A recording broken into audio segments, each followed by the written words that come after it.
umuntu aherutse kumbaza ngo nimusobanurire uburyo banki nkuru y'igihugu, muranyumva neza, uburyo icunga cyangwa se uburyo imaking sure ko ibiciro biri stable cyangwa se ibiciro bitazamuka cyane ngo bikabye ariko nabwo ntibijye hasi cyane ngo bikabye. Ubundi nk'uko abahanga mu bukungu babivuga, ubundi twemera ko inflation itarenze 5%, itarenze 5% cyangwa se kugera ku 8, atari munsi ya 3, iyo inflation nta kibitwaye.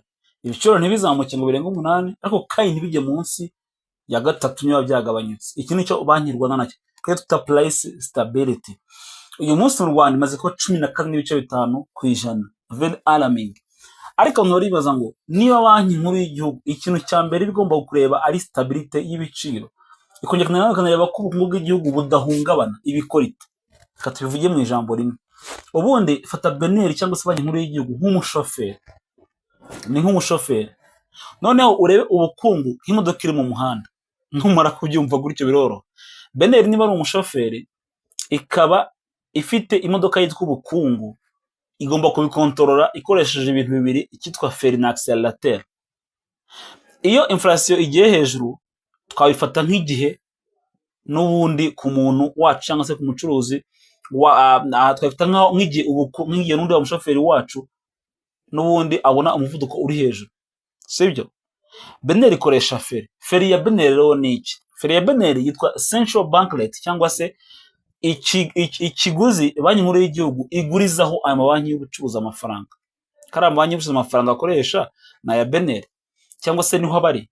Hanyuma banki z'ubucuruzi kutakira kuri ya feri ziratanga inguzanyo zihenze kurusha, kubera ko banki cyangwa se banki nkuru y'igihugu yafashe itwaye imodoka, umuvuduko wazamutse, irafata feri nihe no kuzamura ikiguzi cy'amafaranga, amafaranga itabura ku isoko, nabura ku isoko nenda kujya kubaka uruganda ufite agaciro ka 50 million cyangwa se ka 50 z'amanyarwanda.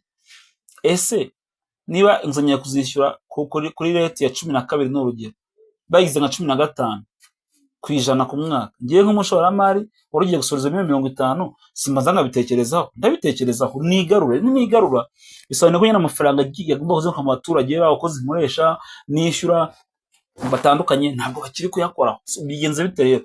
Ikibaye nuko nyine baretse kuyakoraho no mu bukungu aragabanyuka.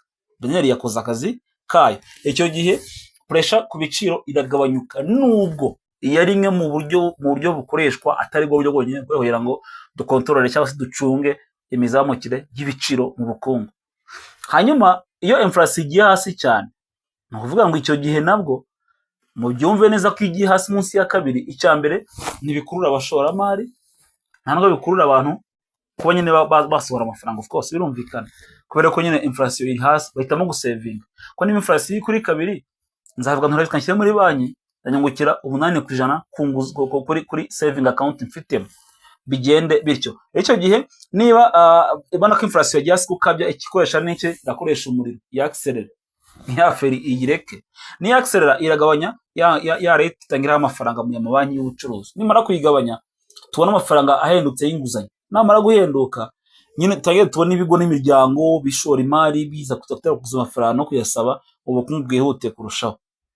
Rero icy'ingenzi nuko ingaruka z'icyemezo cya BNR zitagaragara ku kanya. Buriya ntushobora kwibaza ngo kuki mu mezi ashize nk'abiri banki nkuru y'u Rwanda yazamuye CBR yayo, central bank rate yayo, ikayishyira ku 8.25%, 8.25%, sorry, ariko ntitubone ibiciro bitabihinduka. Biriya tuvuga ngo it's in the process, tuvuga ngo tubihe igihe, ntago biba ko kanya. Kubona ko hari umuntu agomba gushora uruganda ahantu akaroreka, agomba guhabana akazi, akabona amafaranga byoroshye akajya kugura, ntago biba ko kanya. Rero abantu benshi bibaza ngo kuki bidapfa kuzamura inyungu igihe cyose inflation izamutse. Akenshi no kubera ko inflation ishobora guterwa n'impamvu ebyiri zitandukanye, cyangwa se ikaba ari impamvu runaka zayiteye. Icyambere cyo kwatewe nuko abantu abafite amafaranga menshi barimo bihutira kugura, cyo bita demand pull inflation, igizamura inyungu. Ariko iyo inflation yatewe cyangwa se yitwa supply side inflation, cyangwa se yatewe nuko ibintu byabaye bice ku masoko, abapfa yateye, peteroli yazamutse n'ibindi, icyo gihe iritonda cyane. Mani maga muri situation ya inflation u Rwanda rurimo ntabwo byoroshye ko central bank rate gusa ikora nka turu yagabanya ibiciro ku masoko yonyine ubwayo. Birasaba ko hazamo akandi kantu, hazamo akandi kaboko, hazamo izindi mbaraga. That's it. Nuko bizaba bimeze. Rero mu Rwanda ko situation imeze dushingiye ku mibare twamaze kuvugaho muri video yacu ibanza, nuko inflation yarazamutse cyane muri uyu mwaka, kandi birumvikana ahanini no kubera izamuka ry'ibiciro by'ibikomoka kuri peteroli tudafiteho control mu Rwanda. Mu bice mu kwezi kwa mbere byari yazamutseho 8.9%. Iyo yari inflation mu kwa mbere, irazamuka igera kuri 12 na 13 hagati ya Mutarama na Kamena. Numva ukuntu bikomeye. None ubu tugeze muri 14. Mwibuke ko ubu central bank rate iri kuri 8.25%. Tuza kuzara rero kureba icyo tuzakora. Beneri rero ikirimo irakora muri no minsi.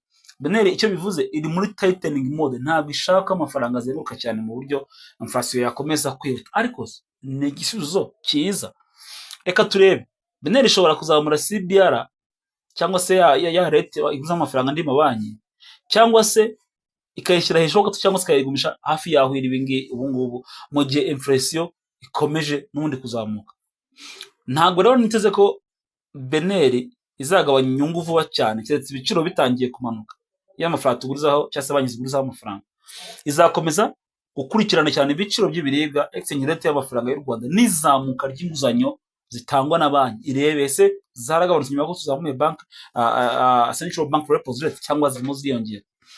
Rero ikintu kirimo gikomeye twavuga nuko annual inflation irimo kuba za 12 kuzamura, ariko monthly inflation ntabwo iri kuba cyane ko bikomeye, kuri hagati ya 0.2, 0.9, 0.9. Numva ko ntabwo bikomeye. Robne ishobora kuba ari igitutu cy'ibiciro kiri kugabanuka, bityo n'ibintu ngo gukomeza gukaza izo ngamba za politiki. Ariko mu by'ukuri nuko ibikontorora gereza ko amaturo abiri ni feri ndetse n'umuriro, ikareba bitewe n'icyabaye, ikareba ikifata. Nkuko umushoferi we abonye imvuduko ubaye myinshi cyane afata feri, yabona ariho kugera gake cyane akaba yahaserera. Uko niko banki nkuru y'igihugu nayo ikora.